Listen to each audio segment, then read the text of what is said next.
जितने आस्था चैनल पर कथा सुन रहे हो, जितने फेसबुक और यूट्यूब पर सुन रहे हो, बहुत सावधानी से सुनना। तो जिनकी यहाँ संपदा की कमी होती है, वैभव की कमी होती है, लक्ष्मी की कमी होती है, प्रतिष्ठा की कमी होती है, धन की कमी होती है, उसके लिए बहुत ध्यान से सुनना। ये प्रसंग आया नहीं पहले, आज अगर कुबेरेश्वर बाबा की पावन धरा पर यह प्रसंग निकला है तो उसको ध्यान से सुनिए। मेरी जीजियों, एक बात अपने जीवन में उतार कर रखना, कभी जिंदगी में अगर कभी ऐसा योग लगे, कभी तुम्हारे जीवन में कभी ऐसा लगे, ये उन लोगों के लिए है जो 1 रुपये कमाते हैं, सवाया खर्च होता है, घर में जिनके संपदा जुड़ती नहीं, बीमारियों में पैसा ज़्यादा जाता हो, या कहीं ना कहीं तकलीफें अपनी जिंदगी में आती है, उसके लिए बैसाख के महीने में जिसके यहाँ लक्ष्मी नहीं टिकती, जिसके यहाँ संपदा नहीं बढ़ती, जिसका व्यापार नहीं चलता, जिसके सर्विस नौकरी सही नहीं हो रही, उसको सोमवार के दिन अगर बेलपत्री के पेड़ के नीचे जो दिया लगाता है, उसके घर में कभी संपदा की कमी नहीं आती। साहब, मैं फिर निवेदन करूंगा, जीवन में अगर दुख है, तकलीफ है, कष्ट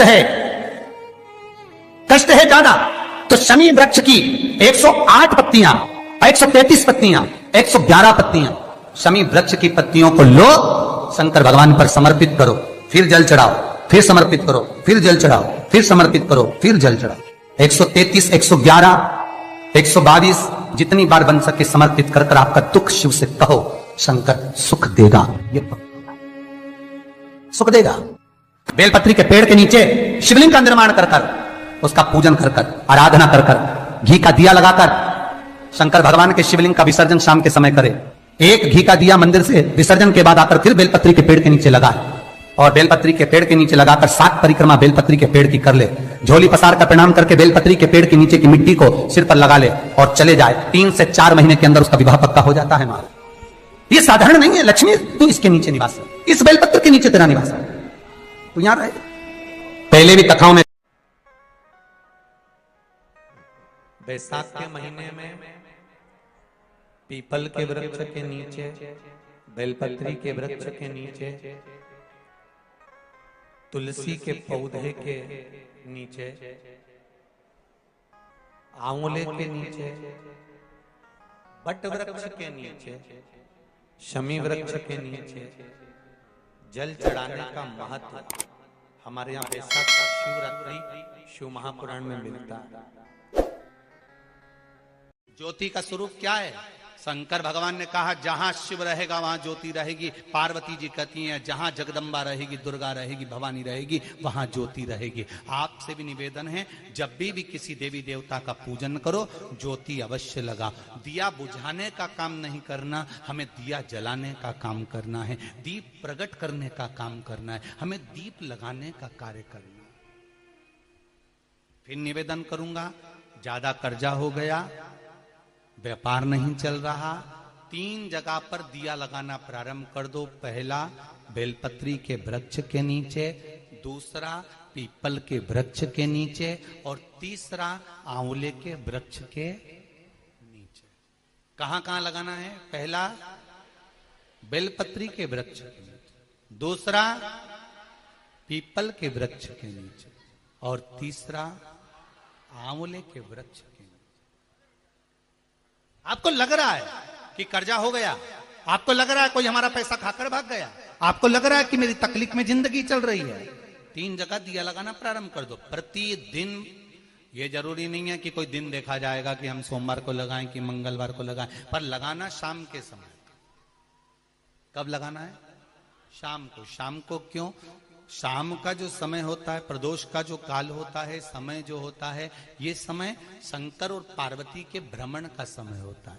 भगवान शंकर ने जब लक्ष्मी जी का विवाह भगवान विष्णु के साथ कराया था, तब लक्ष्मी जी ने धन्यवाद दिया था शिव जी को, आप मुझे आदेश दो कि मैं आपकी सेवा क्या करूं। शंकर भगवान ने कहा मुझे सेवा की जरूरत नहीं है। लक्ष्मी जी कहती है नहीं, आपने मुझे नारायण से मिलवा दिया, कुछ तो कहिए प्रभु। शंकर भगवान ने कहा जब प्रदोष काल हो, शाम का समय हो, उस समय पर बेलपत्री, पीपल और आंवले के नीचे लक्ष्मी तो कुछ देर के लिए विराजमान हो जाना।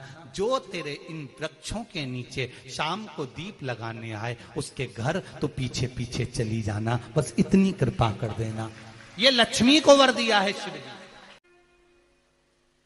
हम इन 3 वृक्ष के सामने जब दीप लगाते हैं, दीप प्रकट करते हैं, उसका प्रकाश हमारे घर में जरूर हो। करा है, कैसी भी रोग हो, कैसी भी बीमारी हो, बस निवेदन इतना है, अगर ज्यादा बीमारी घेर कर रखी है, 1 लोटा पानी, कलश में जल, थोड़ा दूध, और जो व्यक्ति बीमार है उसका वस्त्र उस लोटे को छूला, 1 बेलपत्र उसमें पटक दो, और शंकर भगवान पर, शिवलिंग पर, कोई भी शिवलिंग जो मंदिर में हो, चाहे वो गुप्तेश्वर शिवलिंग हो, कुबेरेश्वर हो, महेश्वर हो, बटकेश्वर हो, पिपलेश्वर हो, नर्मदेश्वर हो, सोमेश्वर हो, नागेश्वर हो, धनेश्वर हो, हरीश्वर हो, कोई भी शिवलिंग जो आपके नजदीक में हो, जो मंदिर आपके पास में है, 1 लोटा पानी ले जाकर जो बीमार है उसके नाम से नाम और गोत्र बोलकर शंकर को समर्पित कर दो।